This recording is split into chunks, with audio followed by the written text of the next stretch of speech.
Otra, las personas que viven experiencias cercanas a la muerte reciben informaciones que desconocen en ese otro lado. Eso también es muy interesante, ¿no? Por ejemplo, el doctor Raymond Moody, ¿no? Sabéis quién es, ¿no? De sobra. Bueno, el doctor Raymond Moody cuenta un caso, narra un caso en uno de sus libros que a mí me parece extraordinario, ¿no? Es una mujer que sufre una experiencia cercana a la muerte y en esa experiencia cercana a la muerte observa, o mantiene un encuentro con una entidad espiritual que le dice, oiga usted, no lo sé. Dice, dentro de unos años vas a conocer a un médico que se llama Raymond Moody que te va a preguntar sobre tu experiencia. Es una de las cosas que le dice. En esa época, Raymond Moody no era conocido, no había escrito su bestseller, de hecho no había escrito ningún libro, y era una persona absolutamente anónima, ¿no? Bueno, esta mujer recuerda su experiencia cercana a la muerte y recuerda esta cuestión que entre la conversación, en una parte de la conversación que mantiene con esta entidad espiritual, pues esta entidad le cuenta esto, que va a conocer a un tipo, un médico que se llama Raymond Moody y le va a preguntar sobre lo que ha vivido, ¿no? Bueno, la cosa queda ahí.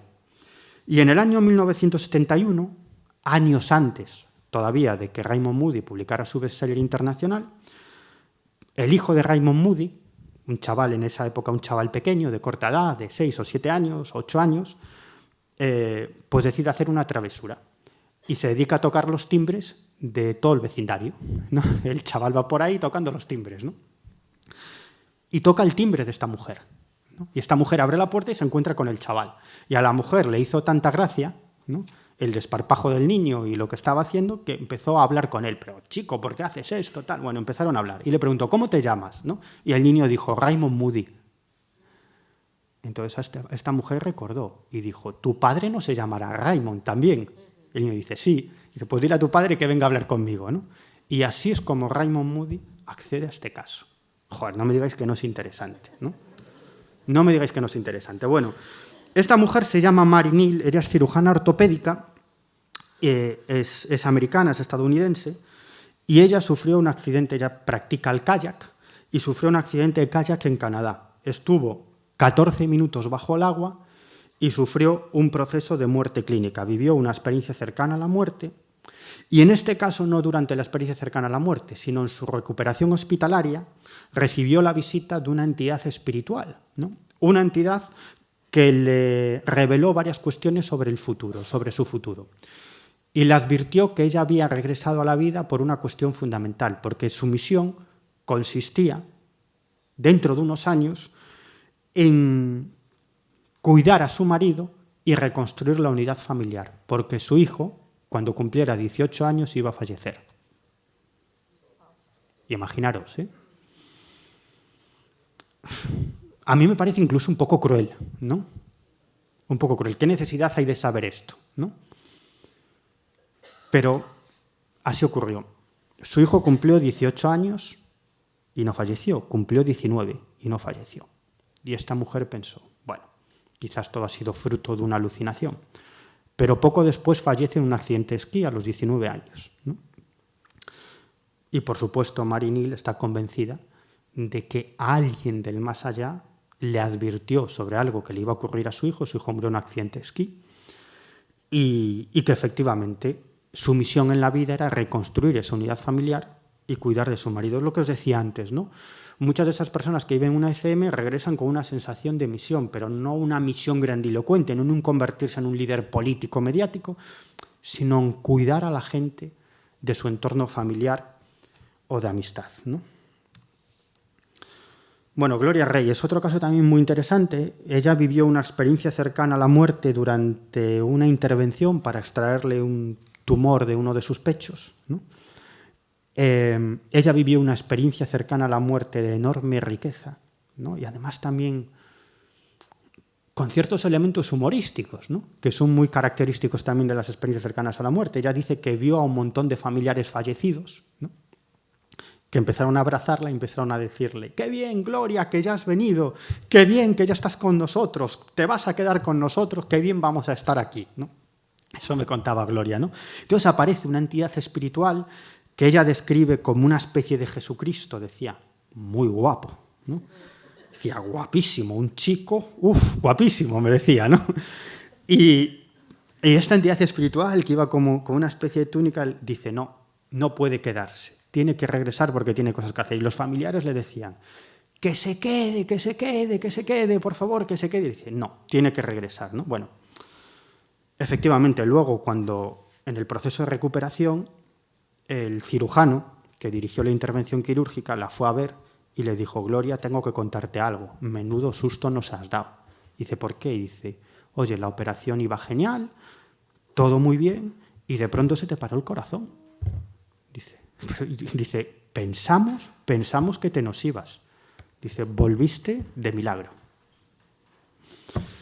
Bueno, lo interesante es que entre los familiares que ve Gloria, en ese más allá, observa a su abuela materna.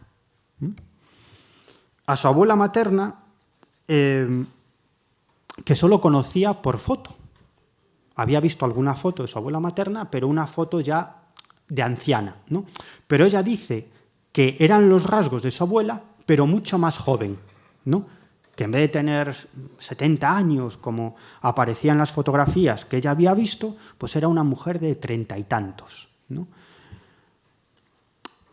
Y ella le describe, la abuela, a sus familiares todavía vivos que la habían conocido, a sus hermanas, que la habían conocido con esa edad, ¿no? Y le describe cómo era, cómo tenía el pelo, en fin. Y le dicen, es que esa era la abuela de joven, así era la abuela de joven, ¿no? Es decir, ¿cómo podía ella saber cómo era su abuela de joven, ¿no? Es decir, bueno, casos de estos me he encontrado muchos, ¿no? De personas que ven a familiares fallecidos que luego reconocen por fotografía, o incluso a familiares que conocen por cierta fotografía, pero los ven muchísimo más jóvenes, ¿no? Para mí, esto también constituye una evidencia de la realidad de estas experiencias cercanas a la muerte, ¿no? Vale. Experiencias de muerte compartida. No me voy a parar. ¿Sabéis lo que es esto? Bueno, esto es... son una serie de casos excepcionales, no son muy habituales, pero se dan, ¿no? De hecho, hace algunos años, Raymond Moody publicó un libro solo sobre esta clase de experiencias, ¿no? Fijaros, por ejemplo, recuerdo el caso de Mariluz Rojas. Mariluz Rojas es una gaditana, comprenderéis ahora de qué van ese tipo de experiencias cuando os narre lo que protagonizó Mariluz Rojas, ¿no? Es una gaditana y ella sufrió la pérdida de su marido. Su marido sufría un cáncer cerebral, ¿no? Además es un caso terrible porque él era químico, trabajaba en una empresa. Él y sus compañeros estuvieron expuestos a ciertas sustancias químicas que les provocaron diversos tipos de cánceres y todos acabaron falleciendo, ¿no? Es un caso tremendo. Y ella estaba cuidando a su marido, que estaba en sus últimos momentos. Esa mañana estaba afeitándolo, el marido ya estaba muy mal, y ella me contaba que en un determinado momento su marido echó la cabeza hacia atrás y vio como de su frente partía una especie de humo en forma de espiral que terminaba en el techo, ¿no? O sea, como si algo hubiese salido de su cuerpo, como si su alma hubiese salido de su cuerpo. En ese momento ella empezó a gritar y otros familiares que estaban en casa ayudando a cuidar a su marido entraron en la habitación. En ese momento le tomaron el pulso y su marido había fallecido, ¿no? Esto es una experiencia de muerte compartida, en la cual las personas, digamos, que están en la sala con esa persona que está en proceso de tránsito, comparten su experiencia de muerte. Hay casos más espectaculares. Volvemos con Penny Sartori. Qué mujer tan inteligente, Penny, año cero, fantástico. Y ella me contó varios casos de este tipo, ¿no? Por ejemplo, el caso de una mujer que estaba falleciendo en el hospital donde ella trabajaba, estaba muy mal, y se encontraba su marido y sus dos hijos, ¿no? Estaba su marido sosteniéndole una mano, su hijo sosteniéndole otra mano y una hija acariciándole la frente, ¿no? Y en un momento determinado esa habitación se llena de luz, ¿no? Ven una luz que parte de todos los sitios de esa habitación, de las paredes, del techo, y ante ellos se abre un paisaje. y lo que ven es como el alma o el espíritu de su madre o de su mujer, en el caso del marido, pues ven como parte ese espíritu, cómo empieza a moverse por una especie de camino y al fondo del camino hay una entidad espiritual que la abraza. Esta mujer se despide de sus familiares y esa escena se esfuma y vuelve la normalidad, es decir, desaparece ese paisaje, desaparece la luminosidad, vuelve la normalidad. En ese momento es cuando esa mujer fallece, ¿no? Es decir, como que comparten ese proceso de fallecimiento, ¿no? Y contaban algo, y de hecho se sentían culpables, porque decían, ¿cómo es posible que se haya muerto la persona que más queremos en el mundo y estemos en una situación de felicidad, ¿no? Se sentían felices, ¿no? Dichosos por haber compartido ese último momento y por saber que su ser querido se iba a otro lugar, ¿no? Y se sentían un poco culpables diciendo, debíamos estar llorando de pena y estamos felices, ¿no? Otro caso que narra el doctor Raymond Moody, este es también muy interesante, es el de una mujer que estaba atendiendo a su marido en sus últimos momentos en un hospital de paliativos y en el momento que este hombre está falleciendo, observa algo. Sabéis que una de las características de los denominadores comunes de las experiencias cercanas a la muerte es el repaso a la propia vida.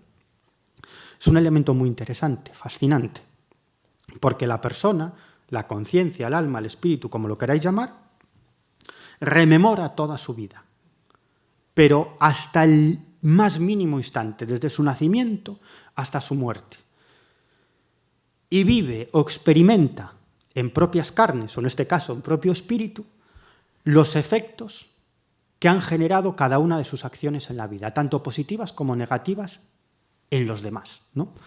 Pero no hay nadie que te juzgue, ni hay premio ni castigo. Eres tú el que te estás, entre comillas, juzgando a ti mismo, ¿no? Yo me he encontrado con casos muy interesantes, sobre todo, algunos de los más interesantes, para mí, son los de los cazadores, ¿no? Personas que viven una ECM, que eran cazadores, y que reviven el sufrimiento de los animales a los que habían matado cazando, ¿no? Y estoy recordando uno, que siempre cuento, me llamó muchísimo la atención, que me decía, joder, es que estaba viendo, o sea, estaba sintiendo no solamente el dolor físico de ese animal, era una liebre, ¿no? Sino el dolor psicológico, es decir, porque estaba pensando qué iba a pasar con sus crías, ¿no? Que sin ella iban a fallecer también, ¿no? Fijaros, ¿no? Hasta qué punto. Bueno, es decir, el caso es que esta mujer, os estaba contando el caso de Raymond Moody, de pronto dice que cambia la escena en la habitación y comienza a compartir con su marido ese proceso de revisión de la vida. Y entre otras cosas, ve aventuras de su marido en el instituto y en la universidad, con otras mujeres, es decir, con novias que había tenido antes de conocerla a ella. Y cuenta algo muy interesante, decía, había momentos de repaso a esa propia vida que estaban censurados, ¿no? Algo lo censuraba, ¿no? Es decir, aparecía con una cortinilla en negro y no lo podía ver. Pero sí pudo ver algunas de esas novias que tuvo su marido antes de conocerla a ella, ¿no? Sobre todo en el instituto, ¿no? Que parece ser que estuvo bastante activo el hombre. Entonces hizo algo muy inteligente, y es, su marido falleció en ese momento, os lo podéis imaginar, desapareció toda esa escena y volvió a la normalidad. Y ella hizo algo muy inteligente, es ir al instituto donde había estudiado su marido y pedir la orla. Y en esa orla se encontró las imágenes de varias chicas que aparecían en esas escenas que había compartido con su marido. Fijaros qué interesante. Para mí, otra evidencia fascinante es cuando los protagonistas de ECM son niños de corta edad, ¿no? Una de las cosas que dicen algunos escépticos, o al menos decían, porque es algo que ya se ha caído, que ya nadie defiende, ¿no? A no ser que sea un radical materialista o miembro de alguna organización de estas denegadores profesionales, ¿no? Pero algunos lo que decían es que esto de las ECMs era un proceso de contaminación psicológica. Es decir, que la persona que sufría un paro cardíaco, como había leído algo sobre las experiencias cercanas a la muerte, se imaginaba que había vivido algo así. Bueno, es una justificación ridícula, ¿no? Pero las experiencias de niños tiran abajo esta justificación, porque un niño de 5 o 6 años poco puede saber, o de 1 año poco puede saber sobre las experiencias cercanas a la muerte. Y sin embargo, relatan las mismas características, es decir, relatan exactamente la misma experiencia. El túnel, la luz al fondo, el encuentro con una entidad espiritual, el regreso a la propia vida. Y hay casos enormemente interesantes. Hay un estudio científico muy interesante que realizó un doctor que se llama Melvin Rose. Él hizo algo muy inteligente. Él entrevistó a 121 niños menores de 7 años que habían estado ingresados en diferentes hospitales en unidades de cuidados intensivos. Ninguno de ellos había sufrido una experiencia cercana a la muerte, pero habían estado ingresados en unidades de cuidados intensivos, ¿no? Y les preguntó por sus recuerdos durante ese ingreso. La mayoría de ellos recordaban poco de esos ingresos, porque los niños tienden a olvidar. Y los seres humanos también tendemos a olvidar nuestras experiencias negativas, ¿no? Algunos de ellos sí recordaban algunos sueños extraños que habían tenido, pero nada parecido a una experiencia cercana a la muerte. Eso fue lo primero que hizo. Lo segundo que hizo fue entrevistar a 37 niños que habían sido tratados en hospitales, niños menores de 7 años, con medicación susceptible de provocar alteraciones mentales, es decir, susceptible esa medicación de provocar alucinaciones, ¿no? Algunos de ellos le contaron algunas de esas alucinaciones, pero ninguna de esas experiencias alucinatorias tenía nada que ver con las características de experiencias cercanas a la muerte. Y luego entrevistó a una veintena de niños que habían sufrido un proceso de muerte clínica como consecuencia de un paro cardíaco. Y prácticamente la totalidad habían vivido una experiencia cercana a la muerte en algún grado. Es decir, este estudio lo que demuestra, entre otras cosas, es que solo las personas que sufren un proceso de muerte clínica viven una experiencia cercana a la muerte, no el resto. Y además lo hizo con niños, ¿no? Que desde luego no son susceptibles de ser contaminados psicológicamente por lo que han leído o visto sobre las experiencias cercanas a la muerte. Penny Sartori, que continúa leyendo Año Cero sin parar, la mujer, qué mujer tan inteligente, me contó varios casos de este tipo, ¿no? Por ejemplo, el de un bebé de 6 meses que sufrió un proceso de muerte clínica, también durante una intervención quirúrgica, durante varios minutos, finalmente lograron devolverlo a la vida los médicos, y años después, cuando tenía 3 años, es decir, esta ECM la vive con 6 meses, a los 3 años su abuela fallece, y los padres tratan de explicarle que no va a volver a ver a la abuela porque la abuela está en el cielo, ¿no? Y el niño le dice, en el cielo. Dice, en el cielo. Entonces va a haber un túnel y va a tener que atravesar la luz para hablar con Dios. Los padres le dicen, ¿cómo? Y dice, sí, eso es lo que me pasó. El niño explica con 3 años que eso es lo que le pasó estando en el hospital. Que vio un túnel muy oscuro, atravesó una luz y habló con Dios. Bueno, este es un caso. Otro es el de un niño de 4 años. Su padre es militar. En esta época, el militar americano, militar estadounidense, estaba destinado en una base de los Estados Unidos en Berlín, en Alemania, ¿no? Y el niño de 4 años sufrió un paro cardíaco y un proceso de muerte clínica. Tuvo una muy dura recuperación, entonces el padre decidió pedir unas semanas de vacaciones para estar con el niño durante su proceso de recuperación, ¿no? Y cuando finalmente el niño se recupera, el padre le dice, pues ahora vamos a hacer cosas juntos, ¿no? ¿Qué te apetece hacer? Y él dice, volver al parque. Claro, el padre muy extrañado dice, si aquí en Berlín es que nunca hemos estado en un parque, ¿no? Nunca he estado en un parque con el niño. Dice, ¿pero qué parque? ¿No? Y dice, el parque que vi cuando estuve en el hospital.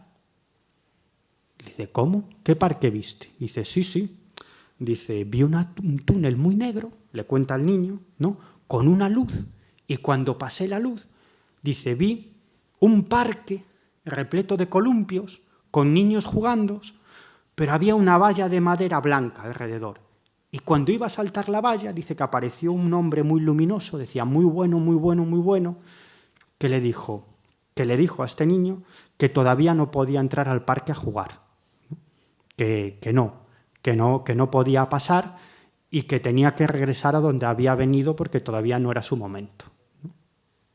Y eso es lo que recuerda este niño. Es decir, como estamos hablando de niños de 6 meses, de 3 años, de 4 años, niños menores de 7 meses, que recuerdan estas experiencias cercanas a la muerte. Para mí, otra evidencia de la realidad de las ECMs es que también personas en diferentes ámbitos culturales, y se han hecho estudios científicos sobre esta cuestión, la verdad es que no lo he traído porque sería alargarme demasiado, pero personas en diferentes ámbitos culturales, por ejemplo, grupos de indígenas no contactados con el hombre blanco, con poca relación con el hombre blanco, también han sufrido experiencias cercanas a la muerte, y también algunos antropólogos han recopilado estas ECM.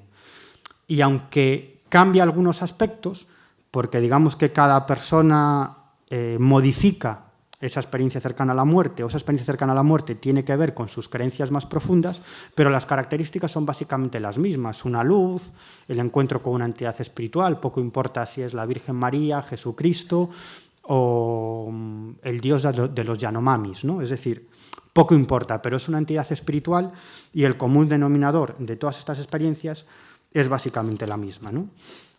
Bueno, y aquí entramos en otro aspecto muy interesante. Ya dejamos de lado las experiencias cercanas a la muerte y entramos en un asunto que para mí es fascinante. Para mí hay 2 cuestiones que están ocurriendo hoy en día, en pleno siglo XXI, y que para mí constituyen la mejor evidencia de que no sabemos nada sobre nuestro mundo y que compartimos nuestro mundo, nuestro universo, con otra serie de entidades no humanas, ¿no?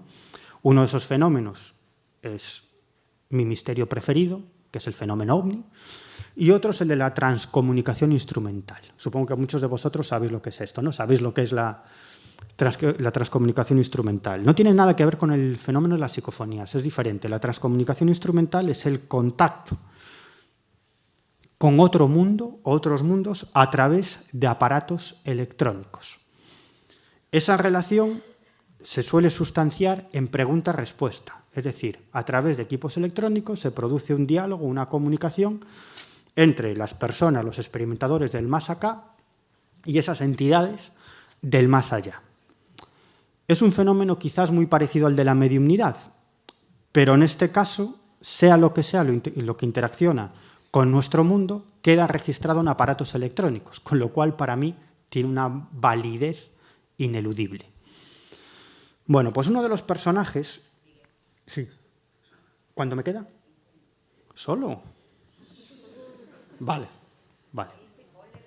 Venga. Vale. Bueno, no sé si os voy a poder contar todo, pero al menos sí me gustaría centrarme en lo de la transcomunicación instrumental, ¿no? Este señor que veis aquí se llama Marcelo Bacci. Este es uno de los transcomunicadores más importantes, ¿no?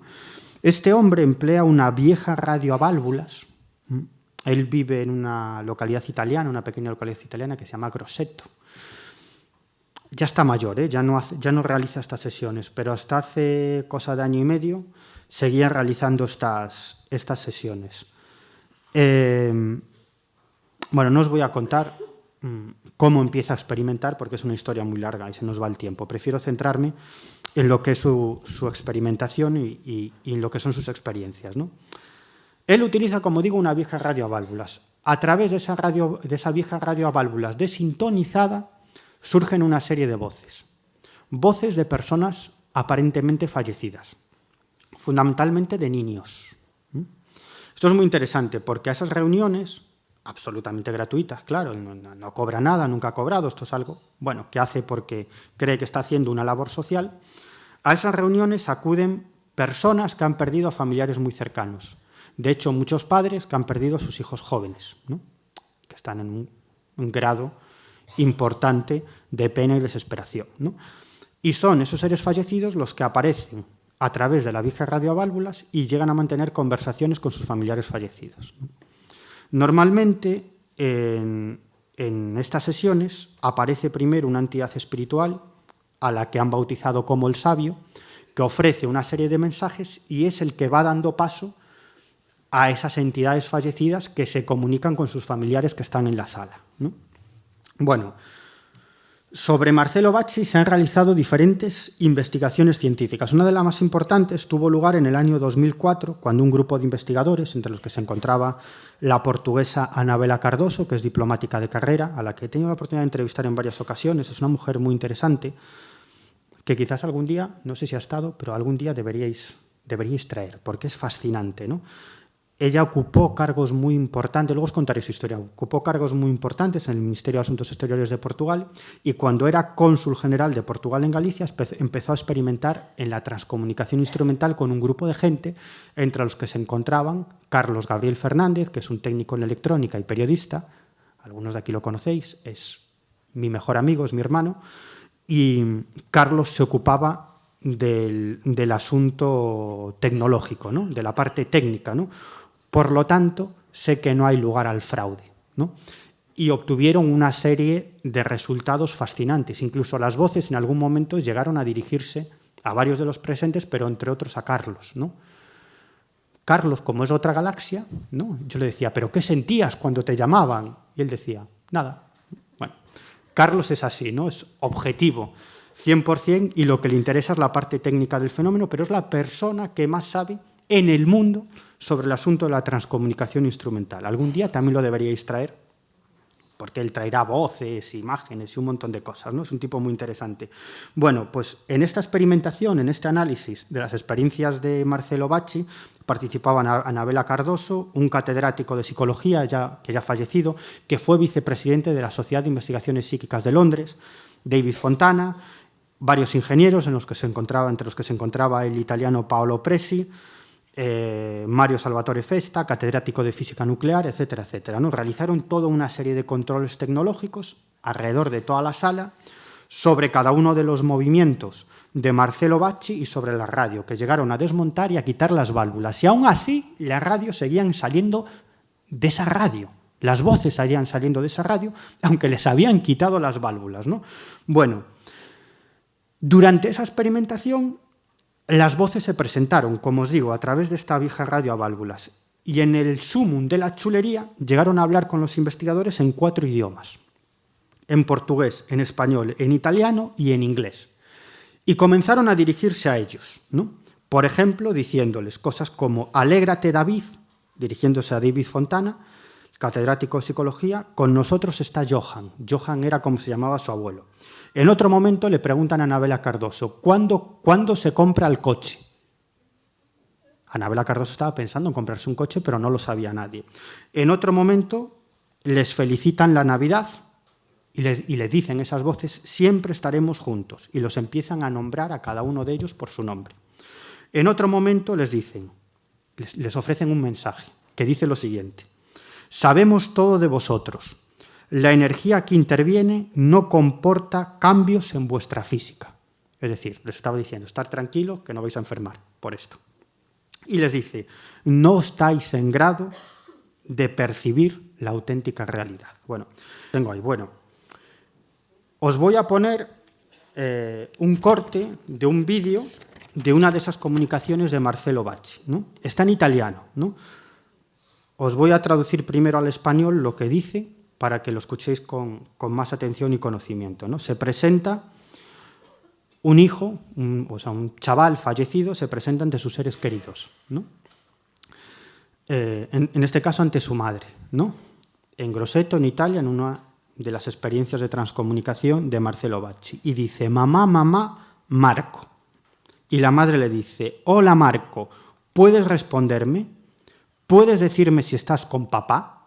Es decir, su marido también había fallecido. Marco, por favor. Y el niño dice, mamá, sí soy Marco, te he escuchado, llamo a mamá Marco.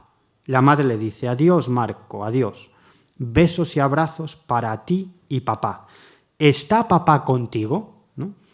Y a partir de ahí se presenta el sabio, que es esa entidad que va dando paso a los espíritus o a las conciencias de los fallecidos, y le dice a esta mujer: no te preocupes por tu hijo, él se ha manifestado y está siempre esperando. Vais a escucharlo.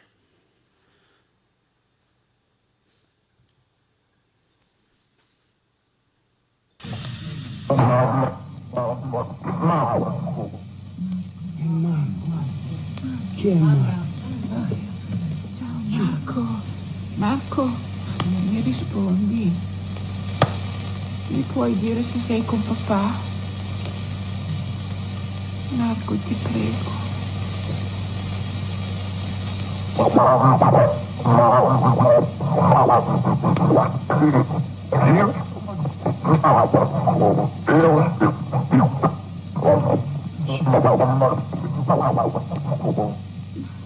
Ciao. Marco, ciao, ti abbraccio tanto con papà. C'è papà con te? Non dimenticare i tuoi figli. Ti do il tanto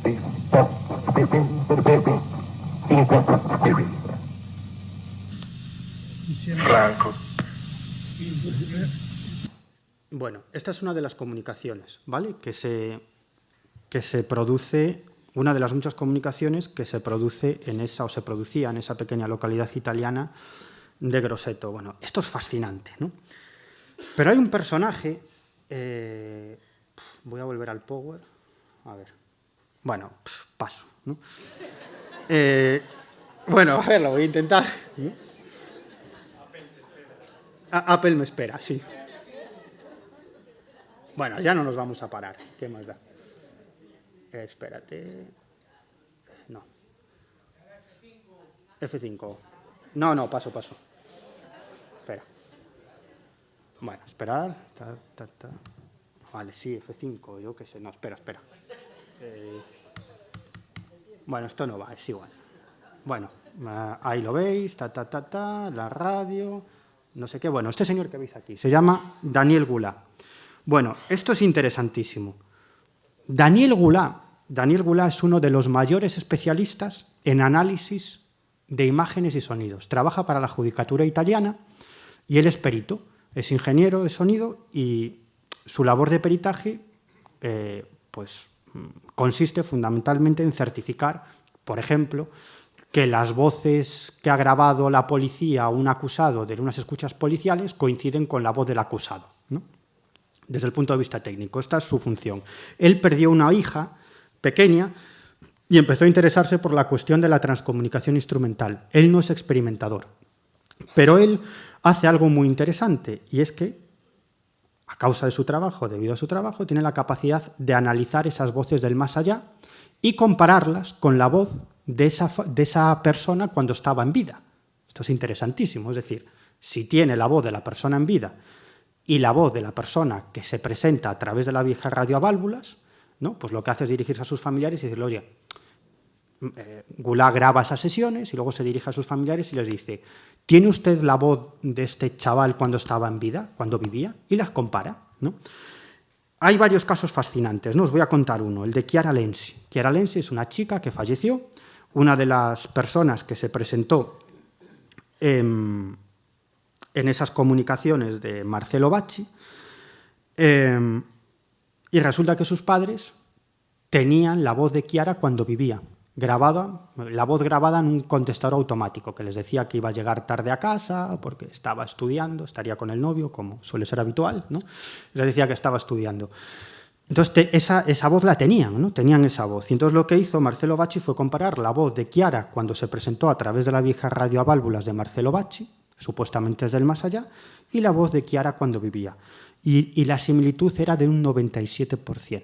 Por encima de un 95% en Italia se considera prueba judicial. Es decir, a mí esto me parece enormemente interesante, ¿no? Y os voy a poner una de las voces de Chiara cuando se presenta a través de la vieja radio a válvulas de Marcello Bacci, ¿vale? Cosa gli vuoi dire? L'hai chiamato? Sai, con questo legame Este es el sabio. meraviglioso, può dire che diverso. Sono 2 anni! Io voglio Escucháis, sapere se tu está sai. diciendo en italiano, son Chiara, ¿no? Soy Chiara. Escuchad. Cosa gli vuoi dire? Se l'hai chiamato? Sai, con questo legame meraviglioso, può dire che diverso. Sono 2 anni! Io voglio sapere Bueno, se esta tu es una de las sai. voces que analizó Marcelo Bache. Os voy a poner otra. Con esto yo creo que... Os voy a poner 2 más y ya termino. No me da tiempo a más, ni a hablaros de la octava, la novena, décima, pero yo creo que estas valen la pena para la próxima. Esta es muy interesante. La protagonista es... Ya paso a abrir el power. La protagonista es Anabela Cardoso, ¿no? Anabela Cardoso, os expliqué antes quién era, diplomática de carrera, una de las mayores transcomunicadoras o más importantes transcomunicadoras. Es muy interesante porque en una de las comunicaciones Anabela se queja de que la comunicación no es clara, ¿no? Y que a través de su radio desintonizada, digamos que no entiende muy bien lo que dicen las voces, ¿no? Y las voces le dicen, esto es muy difícil, otro mundo, ¿no? Como diciendo, comprende que esto es muy complicado, ¿no? Ten un poco de paciencia. Y las voces, a Anabela la llaman muchas veces por el apelativo cariñoso por el que es conocida, ¿no? Y por el que se dirigen a ella en el ámbito más familiar y más íntimo, que es el de Vela. Ella se llama Anabela y le llaman Vela, ¿no? Y vais a escuchar a esas voces del más allá dirigiéndose a ella por este apelativo, ¿no? Como Vela, Vela, Vela, ¿no?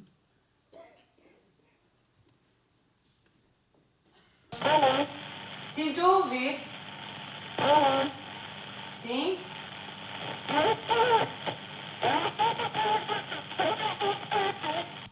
Aquí ya no se escucha, ¿no? Pero habéis escuchado como...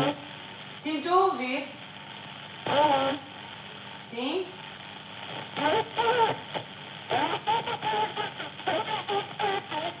Bueno, Vela, Vela. Y ya termino con este, que es tremendamente interesante. En cierta ocasión se encontraba en casa de Anabela David Fontana. Os he hablado antes de él, ya falleció. David Fontana era catedrático de psicología y fue vicepresidente de la Sociedad de Investigaciones Psíquicas de Londres, la mayor organización de investigaciones parapsicológicas del mundo, ¿no? Y en una de esas ocasiones en las que estaba en casa de Anabela, David Fontana entró a la sala de comunicación donde se comunica Anabela Cardoso.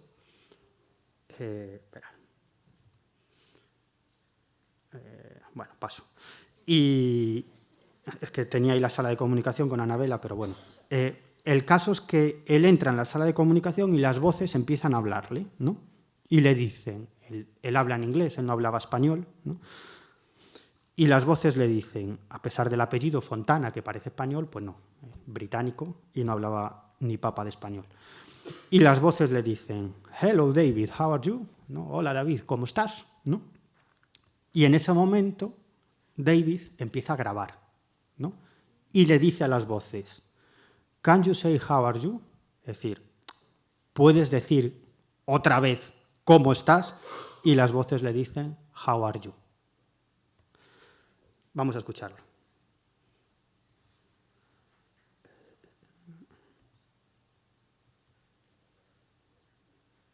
Si lo logro. Bueno, joder, espérate. Uf, qué gran ingeniero se han perdido, por Dios. Sí, estoy dándole al derecho, pero no sé por qué.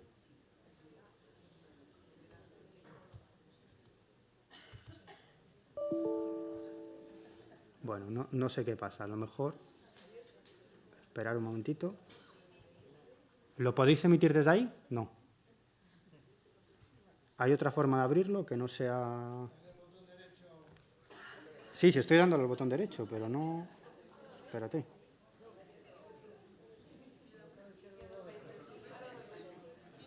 Ah, espera. Ahí, vale. Le estaba dando al botón izquierdo. Escuchar, recordar. Le dicen, hello David, how are you? y él se autograba y dice, "Can you say how are you?", y las voces le dicen how are you. Vamos a escucharlo.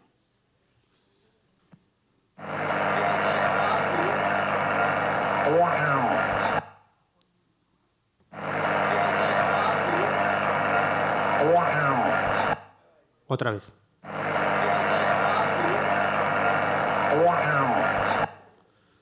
Bueno, y ya está. Os iba a explicar más cosas de un experimento, pero bueno, yo creo que ya, ¿no? Pues he terminado. Bueno, no he terminado, pero hasta aquí hemos llegado.